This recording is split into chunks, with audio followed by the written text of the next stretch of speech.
Mumbai एक्सप्रेसवेवर truck पलटी। मुंबई पुणे एक्सप्रेसवेवर मुंबईकडे जाणाऱ्या मार्गावर अमृतांजन ब्रिज परिसरात मासे वाहतूक करणारा ट्रक आज सकाळी 6 वाजण्याच्या सुमारास पलटी झाल्याची घटना घडली आहे। या अपघातामुळे काही काळ वाहतुकीत अडथळा निर्माण झाला होता।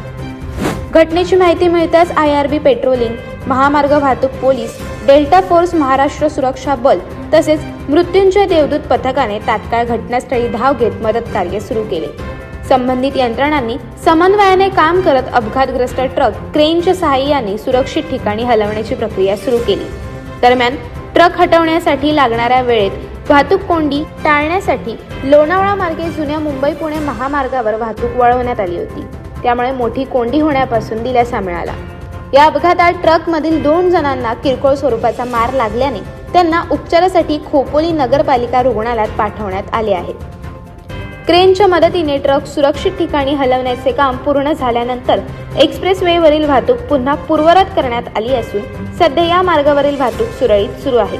दरम्यान या अपघाताची नोंद खोपोली पोलीस स्टेशनमध्ये करण्यात आली आहे। अशाच अनेक घटना आणि बातम्या जाणून घेण्यासाठी सबस्क्राईब करा आमचे YouTube चॅनल KV न्यूज आणि इन्स्टा पेज कृषीवल न्यूजला फॉलो करा।